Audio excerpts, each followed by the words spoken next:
নমস্কার বন্ধুরা, Bipasha food and রেসিপিতে আপনাদের সকলকে স্বাগত জানাই। আশা করি সকলে খুব ভালো আছেন। আজকে আমি এক অভিনব স্বাদের দই কাতলা রেসিপি করে দেখাবো। আমরা বাড়িতে সাধারণত যেভাবে দই কাতলা করি, এটা একটু অন্যরকমভাবে করব। পুরো ভিডিওটা প্রথম থেকে শেষ পর্যন্ত স্ক্রিপ না করে দেখবেন। ভালো লাগলে আমার চ্যানেলটিকে লাইক, কমেন্ট, শেয়ার আর সাবস্ক্রাইব করে পাশে থাকবেন। আমার আর একটা চ্যানেল আছে, বিপাশা ন্যাচারাল ব্লগ, ওই চ্যানেলটা আপনারা দেখবেন। ভালো লাগলে লাইক, কমেন্ট, শেয়ার আর সাবস্ক্রাইব করে আমার পাশে থাকবেন। দই কাতলা রেসিপি বানানোর জন্য আমি কি কি উপকরণ নিয়ে নিয়েছি একবার দেখিয়ে দিই। এখানে কাতলা মাছের 4 পিস খানা আমি নিয়ে নিয়েছি। এখানে আছে ছেঁড়া কাঁচা লঙ্কা, ধনেপাতা কুচি, লবণ, ফেটিয়ে রাখা টক দই, চিনি, আদা রসুন বাটা, পেঁয়াজ বাটা। এখানে আছে পোস্ত, কাজু বাদাম আর মৌরি, হলুদ গুঁড়ো, ধনে গুঁড়ো, জিরে গুঁড়ো, 2টো শুকনো লঙ্কা, 4টে লবঙ্গ, 4টে এলাচ, একটা তেজপাতা, সাদা তেল। এবার এই পোস্ত, কাজু বাদাম আর মৌরিটা আমি একটু জল দিয়ে বেটে নেব। কাজু বাদাম, পোস্ত, মৌরি আমার বাটা হয়ে গেছে। এবার আমি মাছটার মধ্যে 1/2 চামচ লবণ দিয়ে দেব, 1 চামচ হলুদ গুঁড়ো দিয়ে দেব, সামান্য একটু সাদা তেল দিয়ে দেবো।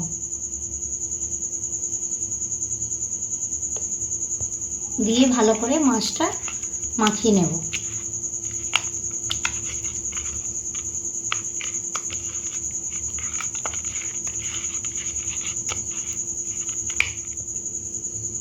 মাছগুলোর মধ্যে খুব ভালোভাবে নুন হলুদ মিশে গেছে।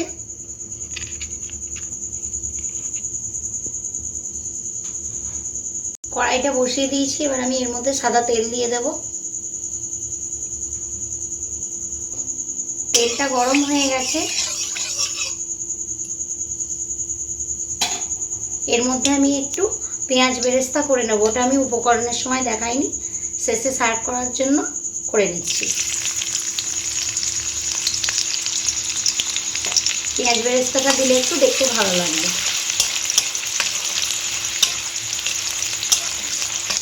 পেঁয়াজ বেরেস্তাটা আমার হয়ে গেছে, ঠিক ব্রাউন কালার হয়ে গেছে। এবার আমি তুলে নেব।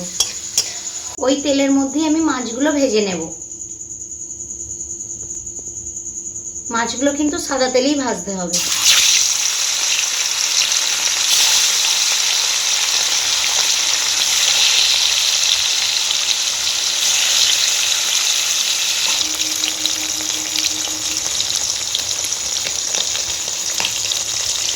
এক পিসগুলো এবার আমি উল্টে নেব।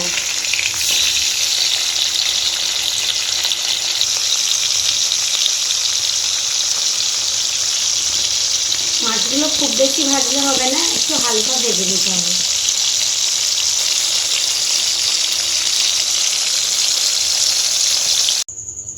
মাছগুলো আমার ভাজা হয়ে গেছে। ওই তেলের মধ্যেই আমি 2টো শুকনো লঙ্কা দিয়ে দেব, তেজপাতা দিয়ে দেব, লবঙ্গগুলো দিয়ে দেব, 4টে এলাচ দিয়ে দিচ্ছি।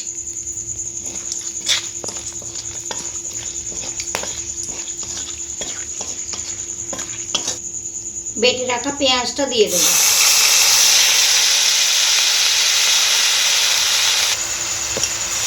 লক্ষ্য রাখবেন বাটা পেঁয়াজটা যখন দেবেন, কারণ ওর মধ্যে জলটা থাকে, ছেটকাতে পারে।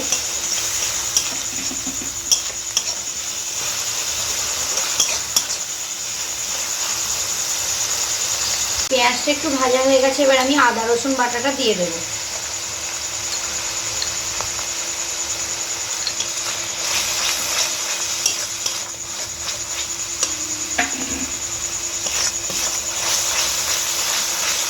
আদা রসুন বাটাটা পেঁয়াজের সাথে ভালো করে একটু ভেজে নিতে হবে।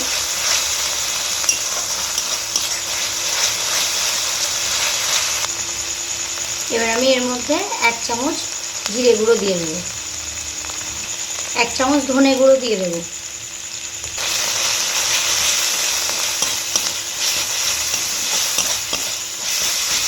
দিয়ে ভালো করে মশলাটা কষিয়ে নেব।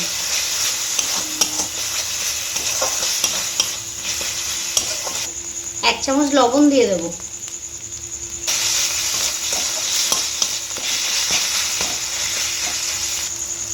দেখুন বন্ধুরা, মশলাটা দিয়ে আস্তে আস্তে তেল ছেড়ে দিয়েছে। এবার আমি কাজু বাদাম, মৌরি আর পোস্ত বাটাটা দিয়ে দেব।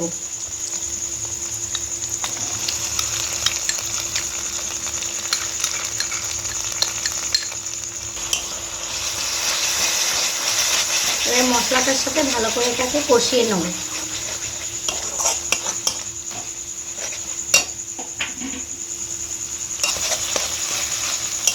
এতে মৌরিটা দেওয়ার ফলে স্মেলটা দারুণ বেরিয়েছে।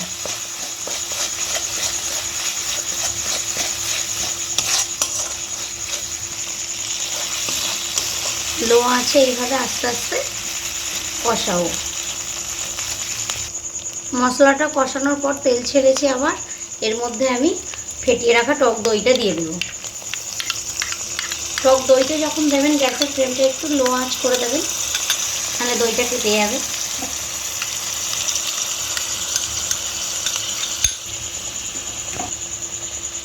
স্বাদের জন্য আমি 1 চামচ চিনি দিয়ে দেব।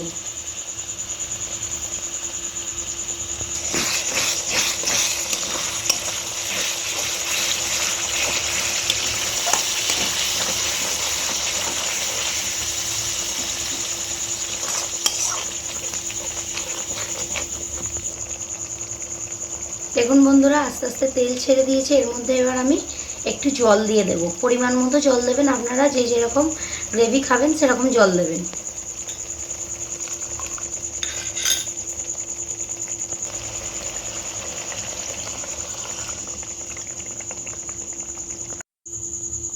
লবণটা আপনারা চেক করে দেখে নেবেন কতটা কি লাগবে। আমি এখন জল দিলাম বলে আমার 1/2 চামচ লবণ একটু দিতে হবে।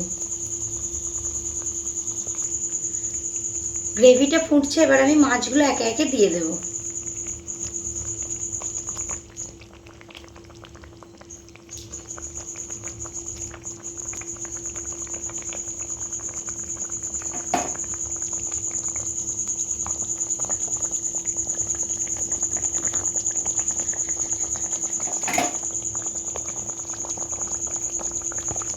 দু থেকে 3 মিনিট আমি ঢাকা দিয়ে দেব। 2 থেকে 3 মিনিট ফুটে গেছে, এবার আমি ঢাকাটা খুলে নেব।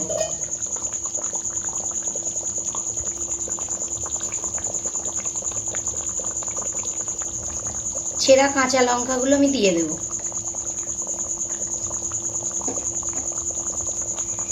ধনেপাতা কুচিটা আমি দিয়ে দেব।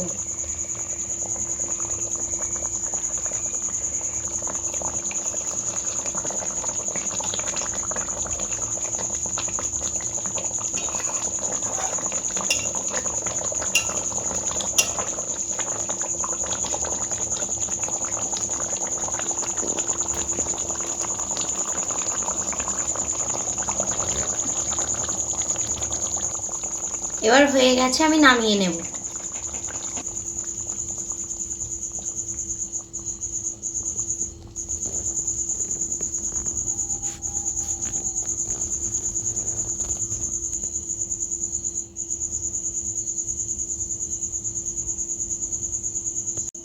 দই কাতলা রেডি। এবার আমি এর মধ্যে পেঁয়াজ বেরেস্তাটা দিয়ে দেব।